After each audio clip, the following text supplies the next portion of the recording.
디스플레이와 메모리 반도체는 한국의 주력 수출품이라고 할 수 있는데요. 하지만 지난 7월에 일본이 첨단 소재를 수출을 금지하자 해당 기업들이 큰 타격을 받을 것이라 우려가 많았습니다. 그런데 오히려 일본 기업들만 피해를 보는 상황이 벌어졌다고 합니다. 어떠한 소식인지 확인해 보도록 하겠습니다. 구독과 좋아요는 영상을 제작하는데 큰 도움이 됩니다. 꼭 부탁드립니다. 산업통상자원부에 따르면 9월에 일본이 한국에 불화수소 2건과 포토레지스트 1건을 허가한 이후 추가 허가는 없는 것으로 밝혔습니다. 사실상 일본은 형식적으로만 몇 번 허가한 것인데요.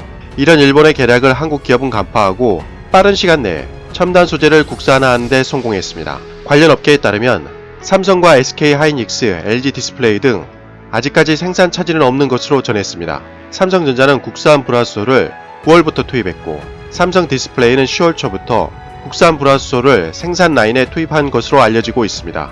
SK하이닉스는 10월부터 국내 기업인 램테크놀로지에게서 불화수소를 납품받아 사용하고 있는 것으로 전했습니다.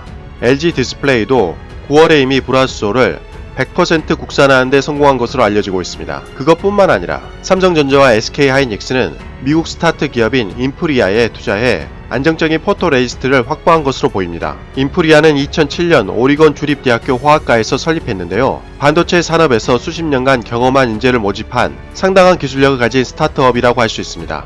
삼성은 성견 지명을 발휘해 2014년 인텔과 공동으로 삼성벤처 투자를 통해 인프리아에 470만 달러, 원화로 56억을 투자했고 2017년 2350만 달러, 원화로 280억에 이르는 금액을 투자했습니다. 이 투자가 중요한 이유는 일본의 포토레지스트는 현재 7나노 공정까지 사용할 수 있지만 5나노, 3나노 등으로 미세 공정이 고도화할수록 일본 기술로는 적용하기 힘들기 때문이라는 것입니다. 더군다나 유기물 폴리머를 사용하는 일본 업체보다 금속 산화물을 사용하는 인프리아 제품이 빛을 받아들이는 흡수율이 4배 이상 더 높은 것으로 알려져 있습니다. 앞으로 초미세 공정 시대가 되면 인프리아의 기술을 써야 할 때가 다가온다고 합니다. 이뿐만 아니라 SK하이닉스 역시 일본의 수출 규제로 포토레지스트 확보에 어려움을 겪자 최근에 대략 100만 달러, 원화로 12억을 인프리아에 투자한 것으로 알려지고 있습니다. 금액은 크지 않지만 업체 관계자에 따르면 인프리아의 전환사차에 투자해 지분을 보유했기 때문에 인프리아 포토레지스트를 안정적으로 확보하는 데는 별 문제가 없을 것으로 보고 있습니다. 소식통에 따르면 시간이 지나게 되면 일본 포토레지스트는 자연스레 도태될 것으로 예상하고 있습니다. 이에 반해 일본 반도체와 디스플레이는 매우 어려운 상황에 놓여 있다고 합니다. 일본 최대 디스플레이 업체 재팬디스플레이는 2014년 상장 이후 5년 연속 적자이며 최근 11분기 연속 순손실을 기록했습니다. 지난해에도 1조 원이 넘는 손실을 기록했고 이번 3분기 역시 254억엔, 원화로 2786억에 달하는 영업손실을 기록했을 뿐만 아니라 최근 태풍과 폭우 때문에 전력이 끊겨 공장 가동이 중단되는 아픔까지 겪었습니다.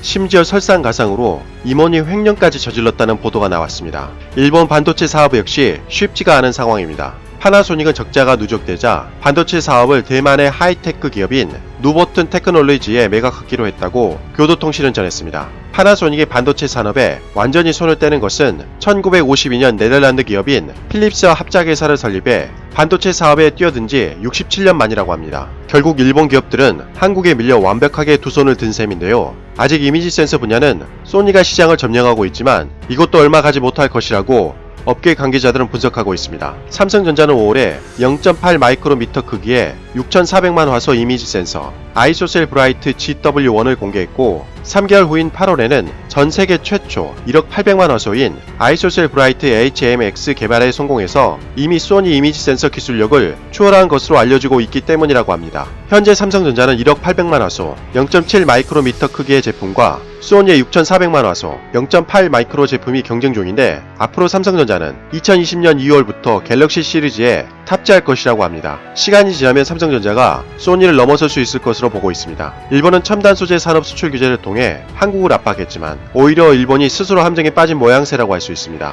일본이 수출 규제를 하자 한국 기업은 재빠르게 첨단 소재 산업까지 국산화하기에 이르렀습니다. 거기에 한국 국민들은 일본 볼매운동과 일본 여행 보이콧으로 일본 기업들의 직격탄까지 날렸습니다. 한국인들의 단결력과 한국 기업의 기술력이 함께 시너지를 발휘하는 것 같습니다.